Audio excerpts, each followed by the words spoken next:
Hello বন্ধুরা, আমি শাক গন্ডেল। এখন আমি করবো রবার্ট ইগার্স পরিচালিত 2024 সালে মুক্তিপ্রাপ্ত গথিক হরর ফিল্ম নসফেরাটু রিভিউ। এই সিনেমাটার ভালো দিক খারাপ দিক নিয়ে আলোচনা করবো আজকের এই ভিডিওতে।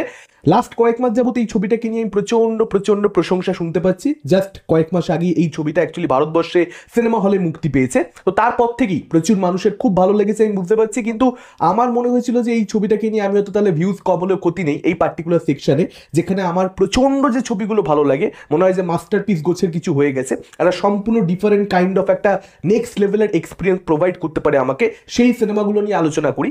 আমি ঠিক করেছিলাম সেখানে তাহলে নসফেরাটু যদি আমার সত্যি সেই লেভেলের লাগে আমি সেখানে আলোচনা করব।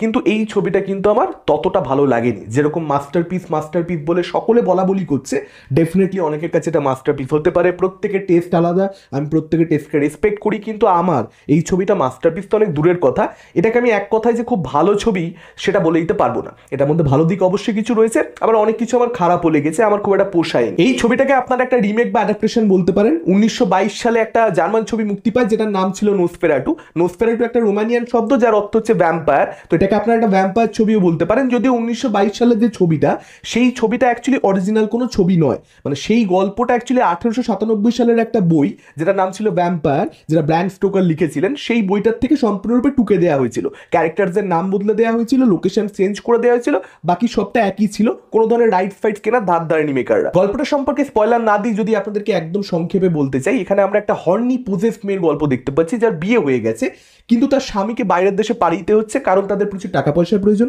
এবং তার স্বামীর যে সিনিয়র অফিসার রয়েছে সে স্বামীর উপরে প্রচুর চাপ সৃষ্টি করছে যে তোমাকে যেতে হবেই, যে কারণে সে একটা মিশনে যাচ্ছে বাইরের দেশে। এবার সেখানে যাওয়ার পরবর্তীতে সে নিজেও কিছু গন্ডগোল করে ফেলছে এই স্বামীর চরিত্র, এবং তার সঙ্গে সঙ্গে এই যে মেয়েটি যে হর্নি পোজেসড, সেই মেয়েটিও নানান ধরনের তার পূর্বকৃত পাপ রয়েছে, যে পাপগুলোর জন্য তাকে এখন ভুগতে হচ্ছে।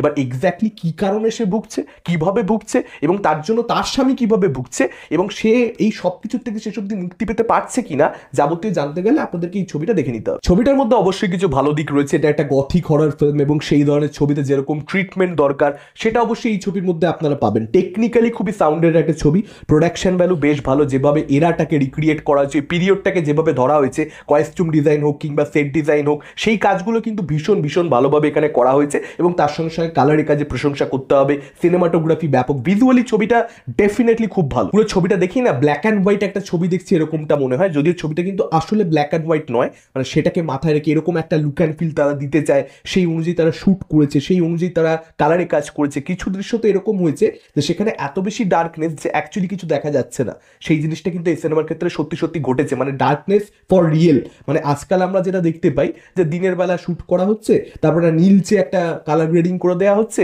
মানে সেগুলো আসলেই রাতের দৃশ্য নয়, পরিষ্কার বুঝতে পারা যায়, দেখতে খুব বিচ্ছিরি লাগে। মানে বলিউডের আপনারা যত বড় বড় হরর কমেডি দেখে নিন, ওই সেম জিনিসটাই করা হয়। সেটা মানে ঠিক আছে, কমার্শিয়াল সেন্সে হয়তো এগুলোই ম্যাক্সিমাম অডিয়েন্স দেখতে পছন্দ করে। একদম যদি রাত বলতে রাত করে দেওয়া হয়, ডার্কনেস ফর রিয়েল করে দেওয়া হয়, তাহলে হয়তো সেটা কমার্শিয়াল থাকবে না, অডিয়েন্স হয়তো মাসেজ হয়তো দেখতে পছন্দ করবে না, জানি না আমি সেই ব্যাপারটা কি, কিন্তু সেটা কিন্তু এখানে খুব ভালো করা হয়েছে।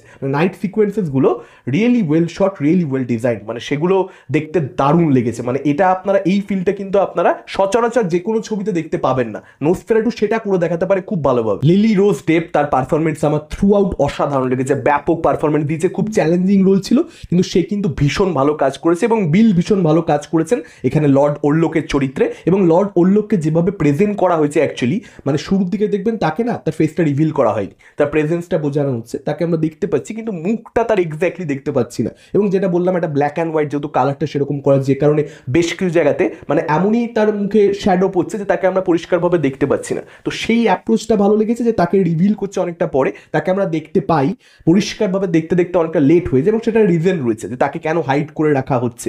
এবং এখানে কিন্তু ট্রানজিশনগুলো খুব ভালো, মানে বেশ কিছু দৃশ্য, মানে একটা দৃশ্য থেকে আরেকটা দৃশ্যতে যে যাচ্ছে সেখানে যে ট্রানজিশনটা খুব সুন্দরভাবে করা হচ্ছে, খুব সিমলেস সেটা। এবার যদি ছবিটার খারাপ দিক নিয়ে কথা বলি, দেখুন প্রথম কথা হচ্ছে এই ছবিটা আমাকে একেবারে ভয় পাওয়াতে পারেনি। মানে কিছু ছবি হয় যেখানে আপনি ছবিটা দেখে বুঝতে পারেন যে ডিরেক্টর অডিয়েন্সকে ভয় পাওয়াতে চাইছেই না, এই ছবিটাও সত্যিকারের অডিয়েন্সকে সেভাবে যে খুব ভয় পাওয়াতে চেয়েছে, যে খুব একবারে জাম্প স্কেয়ার টিয়ার দিয়ে খুব ভয় পান না, সেরকম কোনো অ্যাপ্রোচ এখানে ছিল না। কিন্তু একটা ব্যাপার হয় না যে ভয় পাওয়াতে চাইছে না, কিন্তু এমন একটা অ্যাটমসফিয়ার তৈরি হচ্ছে, এমন একটা অ্যাম্বিয়েন্স তৈরি হচ্ছে, সেটা লাইটিংয়ের থ্রু, মিউজিকের থ্রু এমনভাবে সেটা ক্রিয়েট করা হচ্ছে যেটা গা ছমছমে ভাব থাকে। মানে আপনি ভয় ঠিক পাচ্ছেন না যে খুব ভয় পেয়ে গেলেন, চমকে গেলেন, সেটা হচ্ছে না, কিন্তু তবুও একটা যেন একটা হন্টেড একটা ভাইব দিচ্ছে। সেই জিনিসটা কিন্তু এই ছবিটা আমার জন্য করতে পারেনি। এটা অডিয়েন্স টু অডিয়েন্স ভ্যারি করবে, প্রথমেই বলে রাখা দরকার। এবার ছবি যেটা মূল সমস্যা সেটা হচ্ছে রাইটিংয়ে, মানে স্ক্রিন প্লে লেভেলে বেশ কিছু সমস্যা রয়েছে এখানে। এই যে দম্পতি, নবদম্পতি, এই যে মেয়েটি যাকে বললাম হর্নি পোজেস, সেই মেয়েটির সঙ্গে তার স্বামীর যে ভালোবাসার সম্পর্ক সেটাকে এস্টাবলিশ করা হয়নি, সেটাকে সময় দেওয়া ধরে ধরে দরকার ছিল। মানে ছবিটার প্রথম 30 মিনিটে জিনিসপত্র খুব স্লোলি এগোচ্ছে, এমন নয় যে খুব একেবারে রাস্ট করে দিয়েছে, হ্যাঁ খুব ফাস্ট ধাপ সব এগোচ্ছে, তা নয়।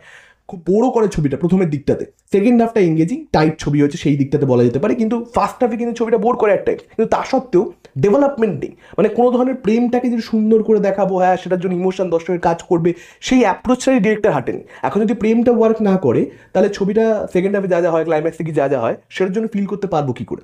ইমোশনাল কিন্তু করতে চাইছে ক্লাইম্যাক্স, কিন্তু করতে পারছে না, কারণ at the first play build up নেই। একটা যেটা ছবিটার খুব সিরিয়াস খারাপ দিক আমার মনে হয়েছে, এখানে এই যে প্লেগের অ্যাঙ্গেলটা আনা হয়েছে এবং সেটার জন্য একদম গোটা দেশ ভেসে যাবে, সবাই মরে যাবে, সেই দিকটাকে জাস্ট ওপর ছুঁয়ে সারফেস লেভেলে দেখিয়ে দিয়ে বেরিয়ে গেছে।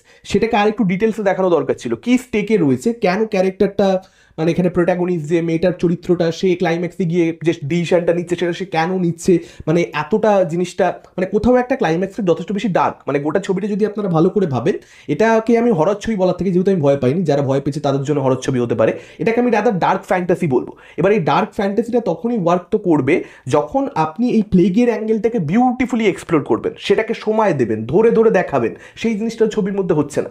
ফলত এই ছবিটার মূল জায়গাগুলোতে সমস্যা হয়ে গেছে। মানে একটা হয় না যে বাহ্যিক আড়ম্বর দেখতে খুব সুন্দর লাগে, বাহ্যিক আড়ম্বরটা ভালো, ভিতরটা খোকলা। এটা ছিল আমার মতামত ছবিটাকে নিয়ে। আপনাদের কি মতামত ডেফিনেটলি আপনারা সেটা আমাদের কমেন্ট করে জানাতে পারেন। এই ভিডিওটা ভালো লাগলে লাইক করতে পারেন, শেয়ার করতে পারেন, আমাদের চ্যানেল নতুন হলে চ্যানেলটাকে অবশ্যই সাবস্ক্রাইব করতে পারেন। আজকের মতন টাটা, চোখ রাখুন পরবর্তী ভিডিও।